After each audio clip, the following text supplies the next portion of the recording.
It's 8 o'clock. I'm Matt Barbet. This is the UK Tonight.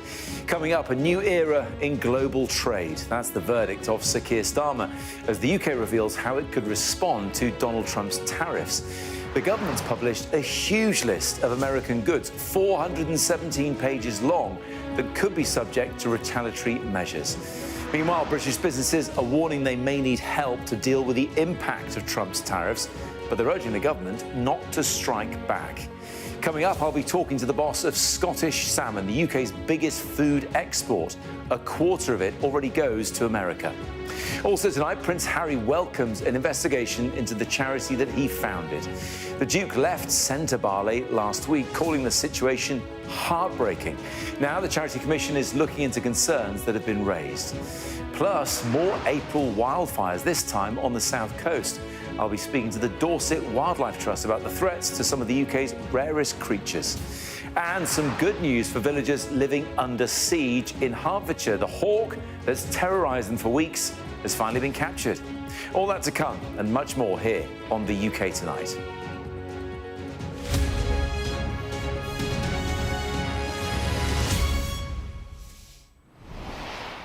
Good evening. Cool and calm. That's how Sir Keir Starmer described the government's response to the tariffs imposed on the UK and many other countries by Donald Trump this time last night. Even so, today, ministers published their list, all 417 pages of it, that contains more than 8,000 American items which could be subject to retaliatory action. The Prime Minister says he wants a trade deal with the US and doesn't want to escalate matters, but he insisted he will act in the national interest and nothing is off the table. Let's remind you of the impact on the UK. There will be a 10% tariff on all goods exported to the United States. That will rise to 25% on cars and car parts, with also another 25% tariff on steel and aluminium that's already in place. Overall, the UK is amongst the countries that will face the lowest tariffs, but experts estimate it could still knock around 0.5% off UK GDP growth over the next 2 years. Our political editor, Beth Rigby, has this.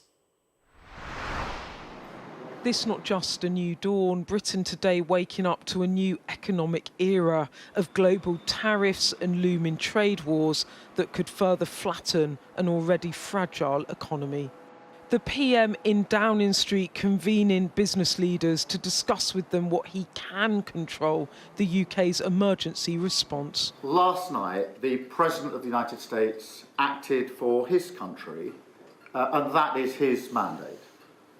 Today, I will act in Britain's interests with mine. Weighing up options, what they can all agree on is that an economic hit's on its way, and we could all feel it. From the Cabinet Room to Chesterfield as the Prime Minister tries to shift gear from global issues to local ones. The press pack's arrived in Chesterfield and the PM is here too to kick off Labour's local election campaign. Now, what he wants to talk about is Labour's record on the NHS, but his best-laid plans have been blown off course by Donald Trump and those tariffs, and how it will hit the working people that the Prime Minister's pledged to protect.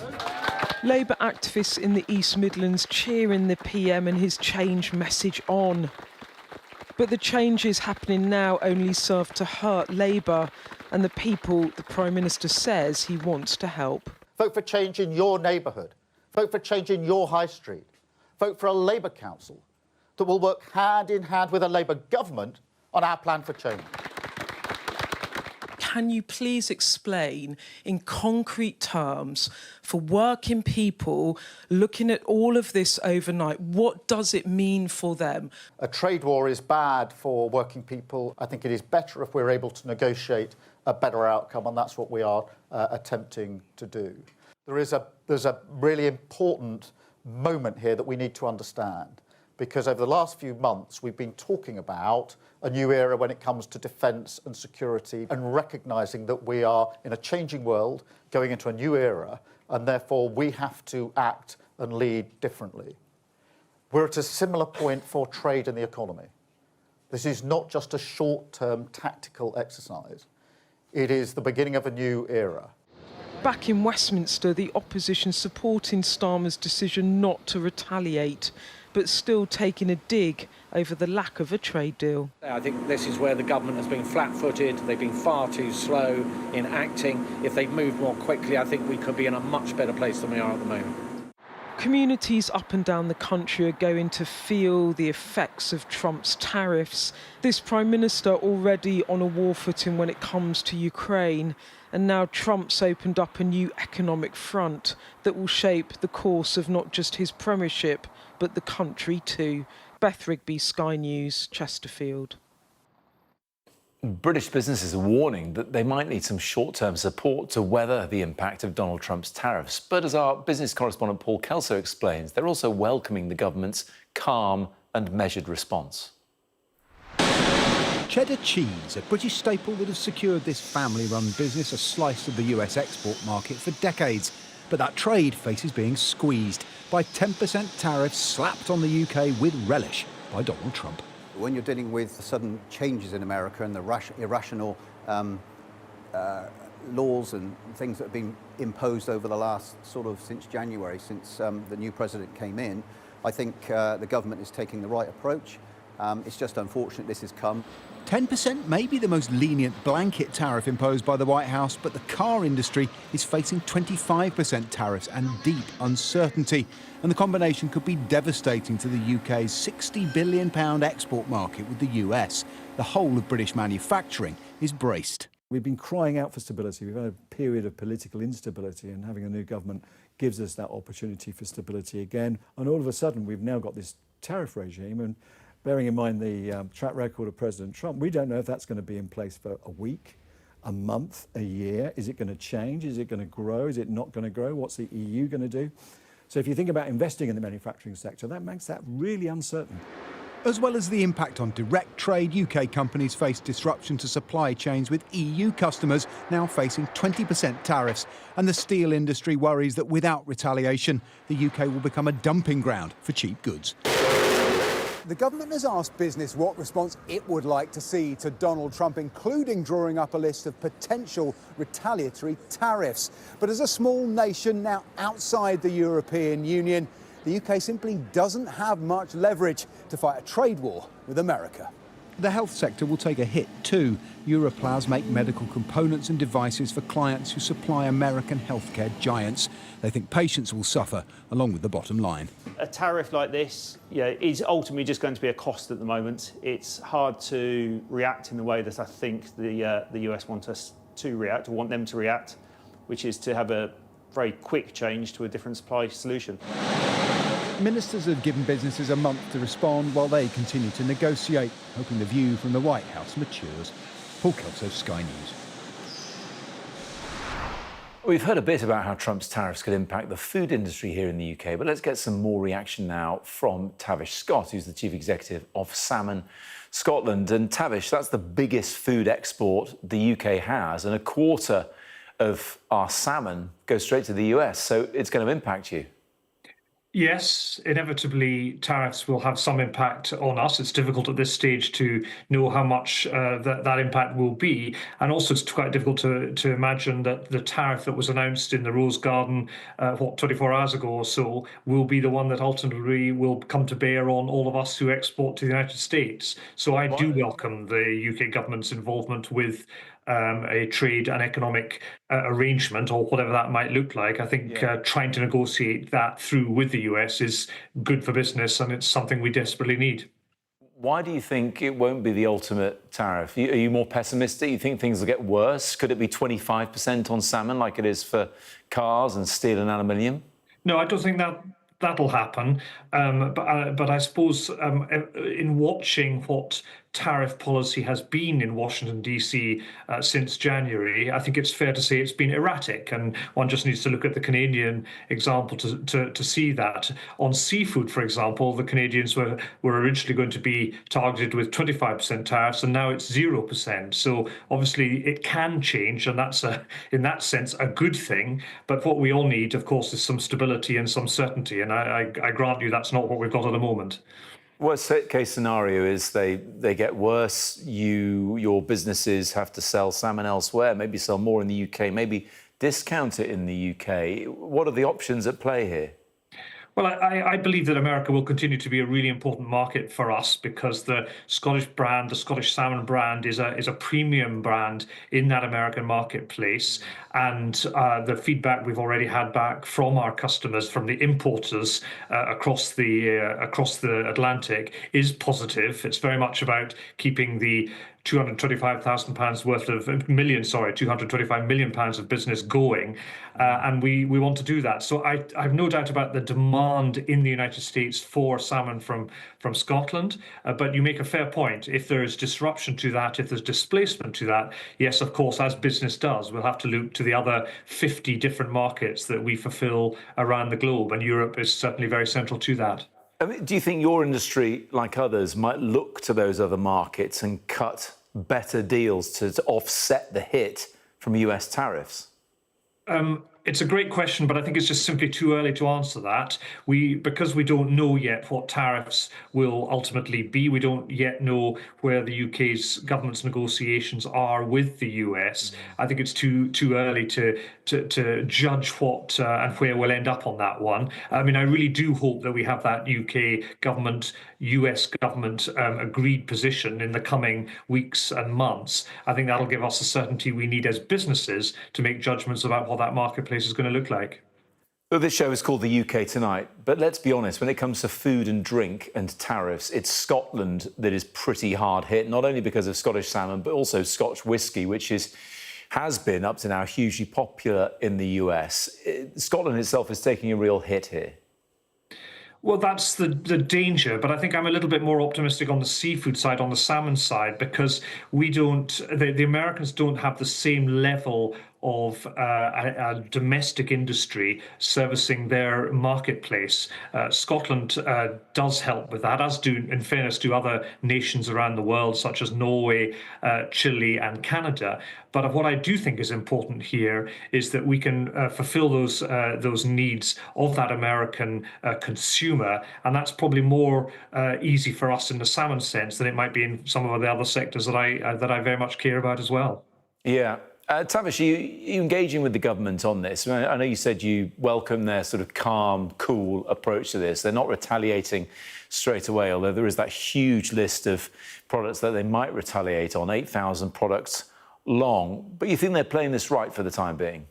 I do, and I think UK government ministers have been very open to listening to, certainly to us and to other sectors. We've been invited into calls. They, as you've been reporting, want further evidence and market analysis in the coming weeks and period of time, and we'll help with that, absolutely. So I do think they've got the balance right. This is not an easy situation for any government, but I think it's really important that the UK government do seek to achieve that economic and trade arrangement that would be better news for us in the longer term. And if we have to face some uncertainty because of Mr. Trump's announcement of 24 hours ago, well, that's just what it is. We face that now. We must get on with it. Just to finish off, I mean, we're talking about big numbers and percentages and tariffs. Let's remember the people actually who bring the salmon out of the water, whether it's farmed or fished wild. You know, they'll be worrying about this, won't they? They'll be worrying about their livelihoods, where this is all going to go. I was in Fort William this morning. There's a processing plant there that employs 100 people. And as I walked out of the plant to head back down to Edinburgh, a couple of the fellows stopped me to ask what I thought was going on. Well, I didn't have a very good answer for them, but that was kind of their point. They were making exactly the observation you've just rightly pointed to, which is that jobs do matter in the West Highlands of Scotland, in the islands of Scotland, and salmon farming is very central to those communities. It's very central to employment and to the future of maintaining rural populations. So we hope we can sort these things out on their behalf, if not on anyone else's behalf, because that's the kind of industry we always want to be, looking after the people we serve. Tavish Scott from Scottish Salmon, thanks so much for joining us this evening. Thank you. Just some breaking news to bring you now, coming from Merseyside. An investigation is underway after a fatal house fire in the area of Prescott. Sadly, they say a 13-year-old girl has been pronounced dead at the scene. Her family are aware and are being supported by specially trained officers. A man, a woman and 5 children were able to escape from the property unharmed. But Merseyside police are confirming that a joint investigation is now underway into what happened alongside Merseyside Fire and Rescue. So just to reiterate that news, they got a call at 11:42 last night in the Prescott area about a house fire, and sadly, a 13-year-old girl was pronounced dead at the scene. Next, the Watchdog has opened an investigation into concerns raised about the charity that was co-founded by Prince Harry. The Duke of Sussex stepped down from Centre Barley last week, and speaking today, he said he hopes the Charity Commission will unveil the truth, describing some of the claims being made as, in his words, blatant lies. Sky's correspondent Laura Bundock has this. They are locked in a bitter row, and the breakdown between Prince Harry and the chair of his charity, Sophie Chandauka, is escalating. Now so bad, it's in the hands of the charity regulator. From Prince Harry, a strongly worded statement saying what has transpired over the last week has been heartbreaking to witness, especially when such blatant lies hurt those who've invested decades in this shared goal. No one suffers more than the beneficiaries of Centre Barley itself. The Charity Commission has opened a regulatory compliance case and will gather evidence from both sides. Since Prince Harry stepped down from the charity last week, there's been increasing infighting. During this exclusive interview on Sky News, Sophie Chandauka hit back.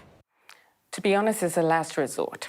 Really, what Prince Harry wanted to do was to eject me from the organisation, and this went on for months. It went on for months through bullying, harassment. I have documentation. A source close to former trustees of the charity said this was completely baseless. The Charity Commission will examine Dr. Chandauka's decision to spend almost £500,000 on consultants' fees. Sky News was shown this document by a source close to former trustees detailing the sums paid. On the list is Ian Rawlinson, recently appointed a new trustee. He appeared alongside Dr. Chandauka in her interview. She insists the money's been correctly spent. One charity governance expert says the compliance case will look at any fees paid. That's a mighty large percentage of their annual income. So it's bound to raise question marks. But if the trustees properly evaluated the situation, took professional advice if they needed it, avoided conflicts of interest and made their decision, I don't think the Charity Commission will interfere. Staff here at the Charity Commission have a massive job on their hands. They can't adjudicate or mediate in the row engulfing Centre Barley, but they will examine whether charity law has been properly followed. So much has been said and all painfully played out in public. The one thing both sides agree, this inquiry is needed to uncover the truth about Centre Barley. Laura Bundock, Sky News. Still to come here on the UK Tonight, a wildfires warning and fears for some of the UK's rarest creatures after this blaze destroys a Dorset nature reserve. Also, the union representing bin workers in Birmingham calls on the government to intervene as rubbish, yes, it continues to pile up in the city all these weeks on. And we hear from the mother who campaigned for a landmark law which requires venues to better protect the public from terror attacks.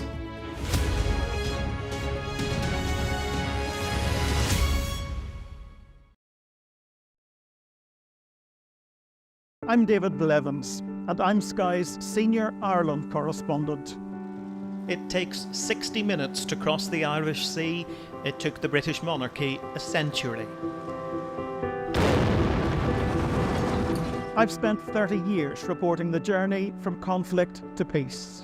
The political parties of Northern Ireland have reached agreement. If there's anyone who might know how to fix Northern Ireland's devolved government, it's the American architect. Changes in circumstance require changes in approach. the end of the political stalemate, the start of a new chapter for Northern Ireland. I confirmed that I am willing to take up the office of First Minister. My election to the post of First Minister demonstrates the change that's happening on this island. Catholics and Protestants on different sides, now facing the same threat. If we both contract COVID-19 and end up in hospital, religion's nothing. People here are adept at finding hope amid adversity. That's the spirit of a place that punches way above its weight. We help you understand the world with us. A toxic blue-green algae now poisoning Lough Neagh. It's breaking your heart what has happened here. It is.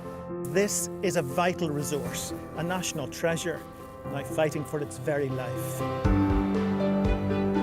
They are effectively surrounded by Northern Ireland, and that makes this the most unlikely of international frontiers. If there's a hard border, I think it'll cripple the country. Winter is coming. Welcome to Winterfell. It's an iconic location in this globally acclaimed drama. Ophelia was the most powerful hurricane this far east in the Atlantic on record. Sky News, the full story first. Sky News get the full story first. Is this now all your territory? Yeah.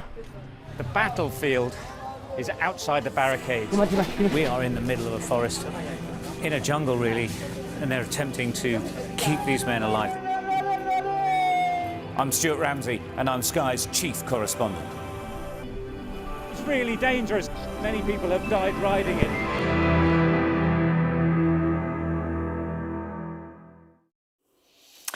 Now, many of you, if you've not been at work, will have been enjoying the sunshine today, but this spell of warm and dry weather that's going to continue, actually, has also brought a serious warning as firefighters have been battling wildfires in parts of the UK. The Met Office issued an amber warning for fire severity across parts of England, southern Scotland and Northern Ireland, as we reported last night.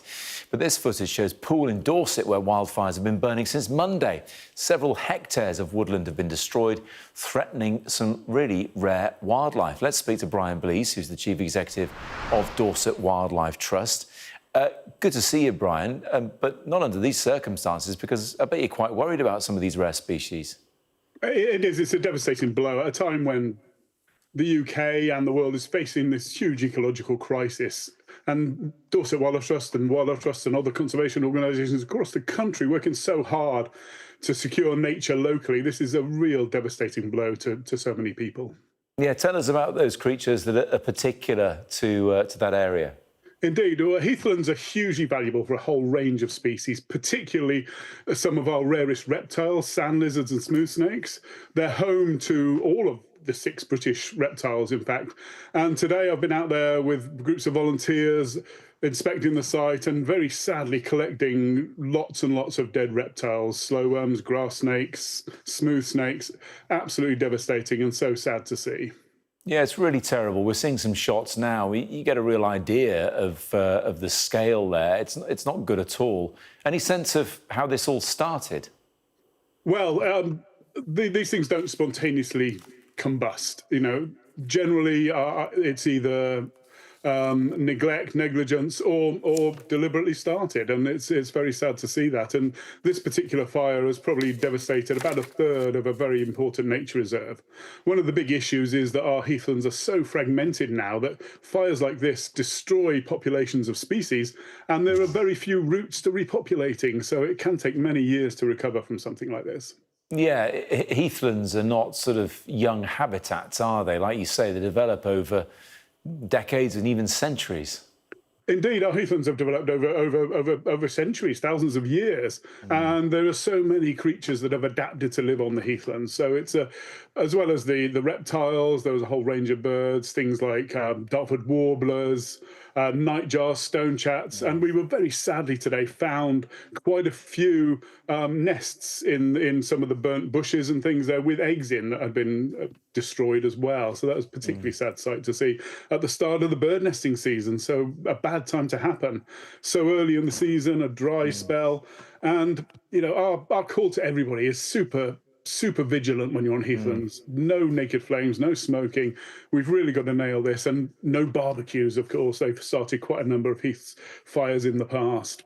Yes, we were talking to London Fire Brigade about exactly that last night, and I'll finish with the same question I asked them. Are you surprised this is happening so early in the year? Look, April showers is what we know for this month, but here we are with weather akin to much later in the spring, even early summer, and therefore the risk is much earlier as well. Does it surprise you? It does a little. I mean, we hope not to face these, and we hope not to face it at all, of course, but we hope not to have these issues until later in the summer. But we've had a very dry March, the driest on record I've seen some reports of. And so it does make everything very dry and so susceptible to ignition if there's an ignition source. So you have to be so careful. And, I would call on everybody to just, as I said, just to be vigilant when you're visiting the heathlands. Great places to visit, great places for wildlife, great places for people, but we need to look after them. We need everybody's help to do that. Yeah, well said, Brian. It's really good to see you. But as I said at the start there, not necessarily under these circumstances. Appreciate your time this evening. Thank you.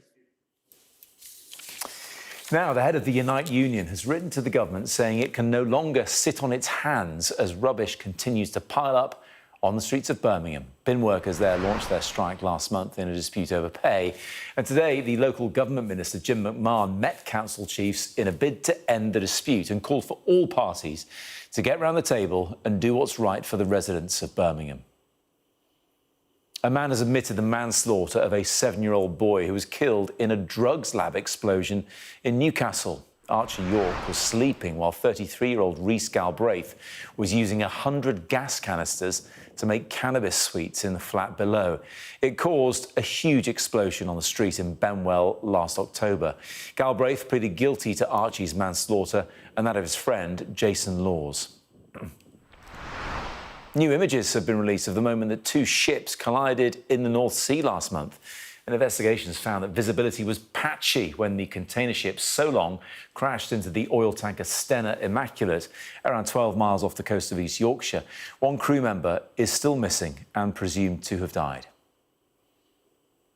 Now, new legislation to make venues better protect the public in the event of a terror attack has now become law, and it's been named after Martin Hett, who was one of the 22 people killed in the Manchester Arena attack at an Ariana Grande concert back in 2017. His mother, Fegan Murray, has spent 6 years campaigning for the change in Martin's memory, and today met with the Prime Minister to mark the occasion. Our Chief North of England correspondent, Greg Milam, has this report. On the memorial to the victims of the Manchester Arena attack is the name of Martin Hett. It is now a name enshrined in a law aimed at putting right the failings of that night. Because Martin and the 21 other victims paid the price for what the inquiry into the attack called serious shortcomings in security. There were failings and mistakes, missed opportunities, as Salman Abedi spent 2 hours inside the venue during an Ariana Grande concert before carrying out his attack. It's been a 6-year journey for Martin's mother to campaign for the new legislation, a campaign that brought her to Downing Street as it finally became law. And a meeting with the Prime Minister, who'd made a personal promise to her to make it happen. For me as a mum, it feels like at least Martin's death had some form of meaning and he didn't die for nothing. It's just great because today we were in Parliament and there was a group of school children. And I looked at them and I thought, yeah, this law will keep you safe in the future when you're out and about enjoying life. With what happened here in mind, the new law requires venues to be better prepared. Small ones will have to do things like training staff to lock doors, close shutters, identify a safe escape route in the event of an attack. Bigger venues will have to install CCTV systems and hire security staff. Venues will be given time to implement the new rules and there'll be a new regulator to ensure they do. It is a moment for those who've supported the campaign. Massive day. I'm actually really emotional. Sorry. That's how big a day it is. It feels like the conclusion of a 42-year career in which I've spent my time fighting bad guys, and this is probably the most powerful tool that we've ever deployed. Fegan Murray says her work on what she calls Martin's legacy isn't over. Making sure everyone now plays their part to protect the public, she says, is essential. In honour of those remembered here and those for whom the pain and the loss lives on. Greg Milam, Sky News, Manchester. That has been a long campaign by Martin's mum, hasn't it? Still to come here on the UK Tonight. Sky News speaks exclusively to an MP who says she received death threats after being attacked online by the Tate brothers. Also joined by the man behind the drama that predicted the smartphone crisis even before adolescence got us all talking about it.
Now, an MP has told Sky News that she was attacked online by the Tate brothers after she took part in a parliamentary debate about violence against women. Saoirse Eastwood says she noticed an uptick in abuse, soon realising that rape and death threats were coming from followers of the controversial brothers. Our political correspondent, Sarina Barker-Singh, has been to speak to her. He's a human trafficker, he's a human trafficker. I just bust my case. I'm gonna be free pretty soon. The controversial duo facing charges of rape and human trafficking in the UK, which they deny. Andrew and Tristan Tate are still active on social media. And according to one MP, now trying to silence her online. I just simply quote tweeted that social media use and tech giants, etc., were starting to be considered as part of counter-extremism. Tristan Tate then decided to attack me and also his brother, Andrew Tate. And then what happened? I had rape threats, I had death threats, I had people saying I should be hung from a lamppost, I had people saying I should be chopped into liver.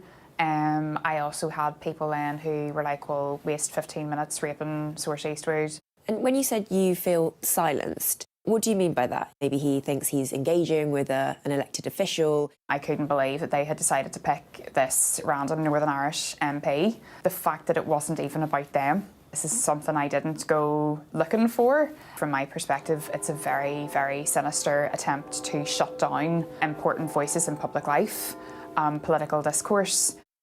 In correspondence seen by Sky News, Tristan Tate writes in relation to part of this tweet, MP, nice target. Can we sue her? When you saw that, what did that make you think? I was really concerned because to me that is a direct attack, for want of a better phrase, on me serving my constituents. And if this is what has happened to me, I have absolutely no doubt that this has happened to others, where they have been attempted to be silenced. I'm a person of privilege. I am an MP, so I can speak from a platform. If he interrupts again... A representative for the Tate brothers told us Miss Eastwood has a distorted view regarding social media if she believes one is required to invite or ask people to interact. Tristan Tate is entitled to his view in relation to her tweet regarding Elon Musk, and they said there is no targeted campaign against her. If you think these sort of online spaces are so toxic, why be on them? It is for standing up for not just yourself, but what you believe in. The forefront of my mind in all of this is, if this is what they're going to do to me, what on earth is going on in our children's bedrooms, in our children's classrooms? I think ultimately the government have taken the wrong course on this. We should be standing up to people who think they can pick on the vulnerable or can act out in ways which are demeaning, disturbing, abusive. Undeterred, Saoirse and other MPs will be debating this today in the Commons. Serena Barker-Singh, Sky News, Westminster. Now, my next guest tonight predicted the negative impact that tech and social media would have on mental health, particularly amongst young children, long before Adolescence on Netflix brought the issue out into the open. Musician and filmmaker Tim Arnold created Super Connected back in 2019, and next month it will be shown in theatres and cinemas for more than 100 schools. Tim is here with me in the studio now. Good to see you, Tim. Good to see you too, Matt. It feels like you were slightly ahead of the game back in 2019 thinking this up. Yeah, I mean, I didn't imagine that an isolated story that I wrote about and thought was rare. I mean, as a songwriter or a filmmaker, you look for an unusual story. And, of course, now it's not that unusual. Yeah. Where did the inspiration come from? Look, I mean, these things are not that unusual, and they're not, you know, they've been around for quite a long time now. Yeah. But it certainly seems that things have ramped up in recent years. So where did the inspiration come from to tell this story? I was on tour in Italy, and a fan who I'd known for many years, I didn't know what he did for a living, terribly, naughtily of me. I'd never asked. And I said, oh, what do you do for a living? Explain a day when you're at work. And he explained a day where he's a psychologist. He goes to meet teenagers and their parents to discuss problems around screen addiction. And I was kind of like, really? Yeah. Wow. And the picture he painted was going into a teenager's bedroom where they refused to leave and lived their entire life online, you know, whether it, I won't say the names of the companies, but all the social media companies and all the apps that we use to communicate online. And it started becoming a film in my head. But I'm a songwriter first and foremost, so I started writing songs about it and then put an album together. And the story of the whole family evolved. So it's not just about teenagers, which I know at the moment is our main concern, and children, of course. But I just wanted to do something that felt that I could really believe in when I was singing. Yeah. And then I realised, hang on a minute, nobody listens to whole albums anymore. I know, I'll make a film drama. And that's what we did independently before the pandemic. And I said it's going to be in theatres and cinemas. It's basically a film, but with live elements too. And you've got more than, I think you said 120 schools when you sat down here wanting to get kids to see this. We've been not kids, this is for parents. Beg your pardon, everybody. Yeah. No, it's an easy mistake to make. And I think people here at schools, they think it's for kids. No, it's for the people that are charged with looking after kids to see what it's like outside, you know, to go, oh, God, that's what our family's like. And that's the feedback we've had with the parents that have come to the trial events. They are absolutely able, without having sort of an online safety approach to this, see a drama, and then afterwards we have a screenless social where people get to talk with each other. Yeah. And it's parents, health professionals, teachers, and that's kind of what this is. It's a bit like Netflix, but live. There you go. There you go. The thing is, and we have been talking about it this week because of adolescence, of course, and the cast and creators going to Downing Street too. We all know there's a problem, though. This is the thing. But doing something about it, prizing that device, getting them off those certain messaging apps that mean they have a social life, it is pretty difficult. And I speak from experience here, and I know you've got personal experience too. That's a hard thing to get to grips with. I think it's one of the most complex issues of our time. And I think that the answers that we need, and especially parents that are navigating digital life for themselves as well as their children, is being offline more. Yeah. And even now, you and I are doing what we call a super connected boost. We're looking eye to eye. But I'm thinking about my phone. Well, that's the problem. We have tips on how to give that up. You know? Yeah, throw it out the window. Yeah, I mean, I'll explain this. I've been smartphone free for 1 year and 2 weeks, and it was very hard. It took me 9 months to prepare for living without a smartphone. I'm an adult. Do you miss anything about it? No. I really love the intervals. I'm a musician, side one, side two. Yeah. I like the bit in the middle where you have space listening to records, OK. Yeah, and theatre, there's an interval, there's an intermission. In the old films, they used to have an intermission. That's like a natural way to process stuff. Well, it's not constant. The Brutalist apparently has an intermission as well. It does indeed. Because it's so long. Yeah. The thing is, though, I wonder if this is rewiring our brains, because I listen to music differently. I run my life on this. Look, for this job, this is where I get a lot of my news and information from, as well as many people do. Well, that's been proved already. I mean, we're partnered with an organisation of health professionals for Safer Screens, which is run by Dr. Becky Foljam, that's been on the news a lot lately. And they've produced all the evidence for this that I was sort of intuiting when I was writing Super Connected. I didn't really know, but I know now. And when we did a showcase specifically for Dr. Sanjeev Nichani, Dr. Becky Foljam, and these incredible, heroic health professionals that are charging Parliament and saying, look, these are addictive algorithms that for adults are difficult. Let's look at childhood now. Do you think we'll look back on this time and realise what a mistake it was? Because, look, here we are.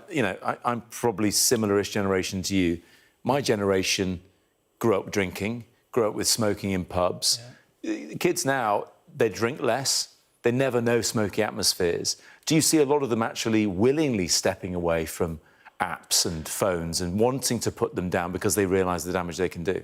I do. I mean, I think so many young people, and particularly teenagers that may have been 14, 15, 16 during the pandemic, the coolest thing that I hear, and that certainly that my friends hear, is, oh, God, you were young in the 90s. What was that like? You know, being at a gig and not capturing everything yourself. You experience life. So those of us of my generation, I'm 49, I'm 50 this year, I think we have some really valuable things to give to children and young people that big tech cannot and would rather young people did not know about. And I think that's what we're discussing at the Super Connected events, you know. We are almost exactly the same age. The 90s were great, weren't they? They were. Lots of problems as well, of course, but... feels like a long time ago now. But it was real, and we were off screens. We certainly were. Tim, good to see you. Thank you very much. You too. Thank you, Good luck with it. Still to come here on the UK Tonight, I'll be speaking to the falconer who helped bring this naughty Harris Hawks' reign of terror to an end. And big news coming out of the world of women's football today. All the latest on that coming up next.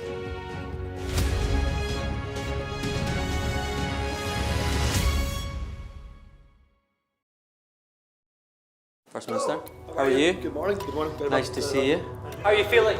Looking forward to getting into the parliamentary chamber. Are you any further forward to making a decision? No, it's an important day today. All of the claims were in line with my parliamentary duties, so I'm making that clear to you, Conor. He was a Scot through and through. He was a very good politician. Alex Salmond was controversial, he was a disruptor, but above all, he was respected. Will you resign if you lose this week?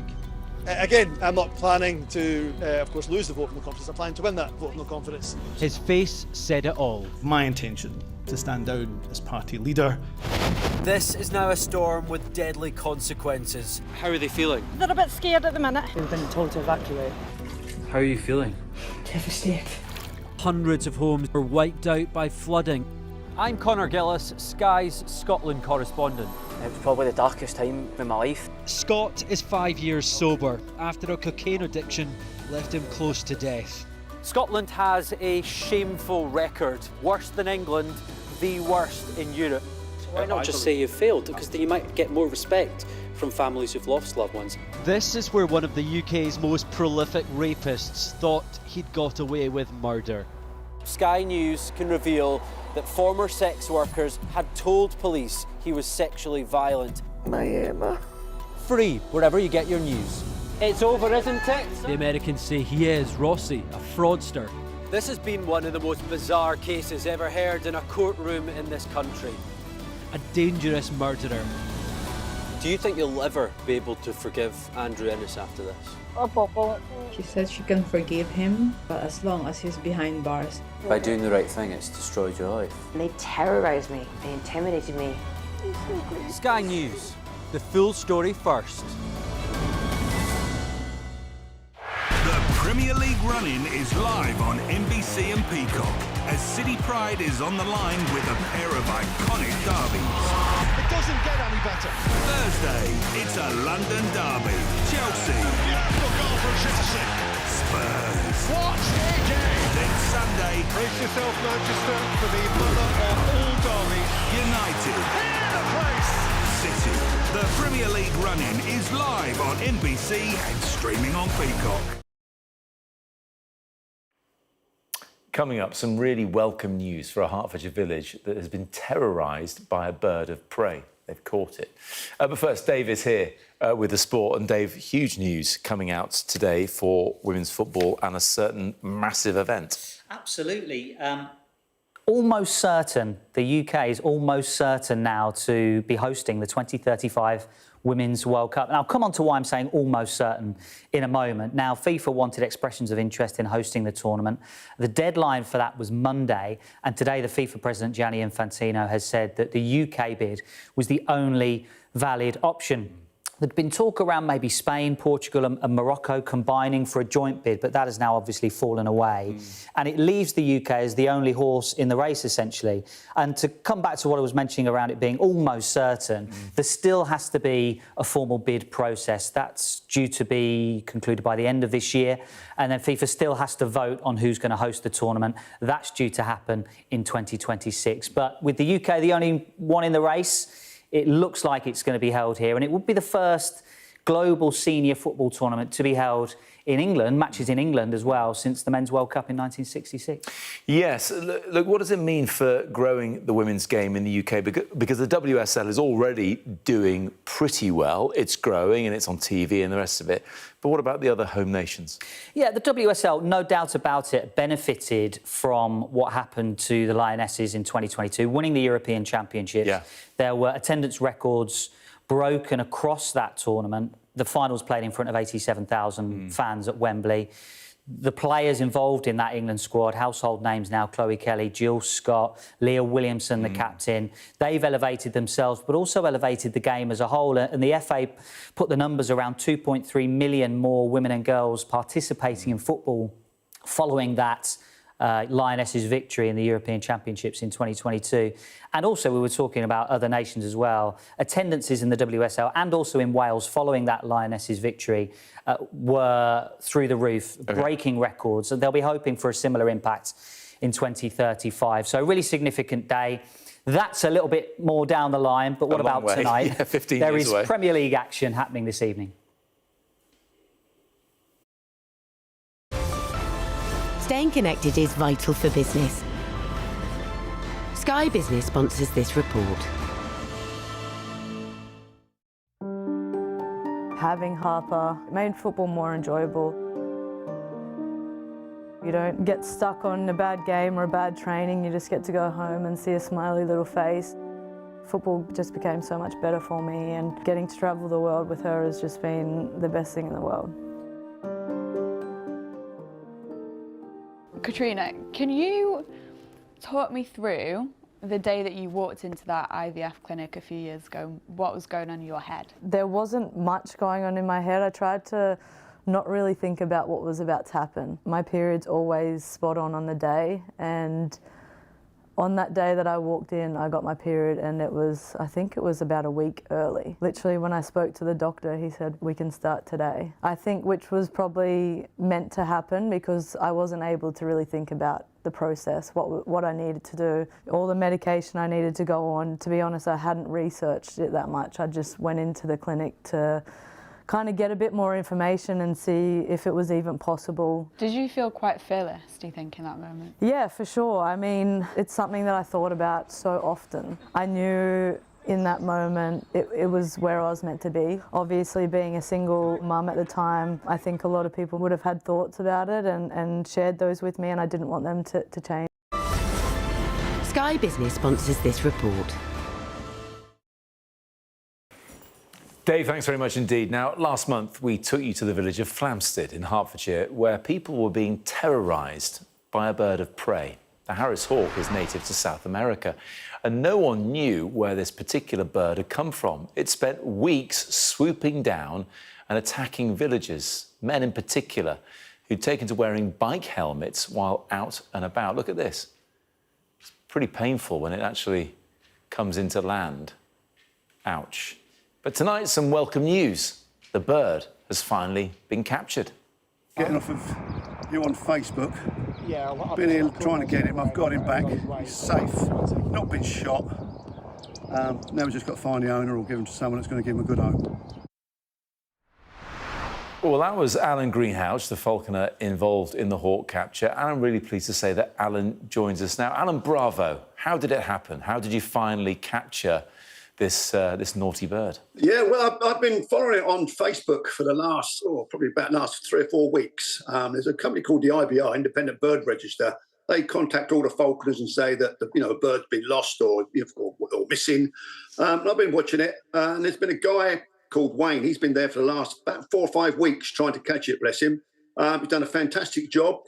Put traps out, but the problem he's been having is that some of the locals want to get rid of it. Some of the locals love it, and a lot of the locals are feeding it. I know he's feeding it all sorts, sausages, bacon, which was no good for him at all. It will probably kill it, bless him, but hopefully he's okay. Feeding it pieces of chicken, day-old chicks I was feeding it. So obviously the bird's not hungry and didn't want to come down to him, and he's tried to make different sorts of traps and things to catch it. So Wayne, bless him, has done a fantastic job on trying to get it. I was working in a school not far over in Aylesbury, and I thought, well, on the way back, not a million miles, I'll call in, see if I can help, have a look. And to be honest, I didn't even expect to see it. And I drove through the village, and there it was, sitting on a house. I thought, oh, crikey, this is going to be easy. So I made a lure up, just to try and lure the bird down, like an old falconer is saying, and tried to some dead day-old chicks to it. Not allowed to throw anything live. They can't throw a live rat or a live mouse out. That's totally illegal. No, yeah. You can't do it. It's impossible. But in some of the other states, America, you can do it. In Europe, you can do it. But in England, you can't. So he was there. Then I saw this guy go go into the school, and he came down and had a go at the guy. And I thought, crikey, he's really aggressive. Then he had to go an Amazon driver. He was dropping off some parcels. And then Steve, his name Harris, you couldn't make it up really. His name's Harris, Steve Harris. Yeah. He came out and we was talking to him. He said, it's always above my house and it always goes for me. And off he went for a run, bless him. And he was sort of jogging down the road, and this Harris hawk was chasing him down the road and being very aggressive towards him. Anyway, he's gone. Then he's gone for about a 3 or 4 mile run, bless him. Very fit lad, good lad. And then he's come back. The hawk's come back, and I was sort of in the neighbour's garden. The neighbour said, yeah, you come in my garden and, if you can see if you can trap him. So I went in the neighbour's garden, and he was sitting in a tree. Yeah. And I was about 12 foot from him, not very far. And I thought, well, he's going to come down. He was looking at the food, but then all of a sudden he flew back over into Steve's garden. So I thought, oh, he's gone. That's me finished now. I can't find him. So then I sort of walked out the lady's garden, and I could see Steve come running out. Quick, quick, quick. I've got it in a trap or in a cage thing that Wayne has tried to make. And it was on top of his shed. So I've run in there. Poor Steve said it was flying towards him, and he's put the trap up in front of his face and luckily pushed the hawk away from him onto the top of the shed, and that's where he was. So Steve come running out, bless him, all sweaty from running.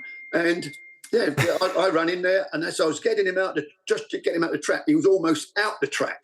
So another 2 minutes or another 30 seconds, the hawk would have been out, and then we'd have been back to square one again. So what right a saga. right time. Yeah, right place What at the an right absolute time. saga. It's incredible to think this thing had been terrorising people and attacking people, also called Harris, which you couldn't make up, could you? No, you couldn't. No, but then there's a video of you, and it's just calmly sitting on your hand. How does that happen? He didn't like me one bit. Like I say, he's been out since about November, this little hawk. Yeah. And obviously this time of the year now, he's looking for a mate, he's looking for a partner, because all the hawks and birds are starting to breed. Now, I may be wrong, but I suspect he's a little male, he's a male Harris hawk. The female would be a third bigger. And obviously the male, because he's what you call an imprint bird, he's looking, because he's been probably hand-reared from day one, he's looking at a human to be his partner. Right. So that's what it's all about. I think so. And a final question, be very quick about this. Any idea where this hawk has come from? Anything marking on it, or no? No, he like I say, most hawks flown used to have an IBR ring, independent bird register ring on their leg, or a breeder's ring. Had no rings on his leg. And where's he gone now? How's he going to be looked after? Wayne's taken him. He's got a good friend who's going to look after him and retrain the bird. Just like I say, we don't just want to have him sitting in an aviary anymore. For the rest of his life. He's going to be flown. Wayne's going to look after him, bless him. So he's going to do a good job. And it's going to be good. So let's say it's just a freak accident. Yeah. He's just set up, premises or residence in Flamstead, bless him. Alan, it has been brilliant to talk. I mean, a cast of thousands involved in this, and of course, they can all go out in their gardens now and enjoy. That's exactly right. And now Wayne, bless him, he can have a night off, because he's been going out every night for the last probably 4 or 5 weeks. Well, hopefully he's put his feet up and he's watching us talking about it. Hopefully he's watching, and he's good luck to Wayne. He's done a great job. But I was at the right place, right time. You were, and glad to have you here as well, Alan. We've got to call it a day, I'm afraid, but really great to have you with us. Thank you so much indeed. You're welcome. Thank you, sir. What a yarn. Now, time for a look at the weather. The ideal atmosphere, whatever the altitude. The weather, sponsored by Qatar Airways. High pressure will keep things mostly settled, with tomorrow bringing the UK's highest temperature of the year so far. Most places look fine this evening, if blustery, but southwest Britain and the south of Ireland will see outbreaks of rain. More of the west can expect cloud and patchy rain overnight, keeping it mild. Elsewhere looks clearer and colder. Breathtaking views with clear skies ahead. Qatar Airways sponsors the weather.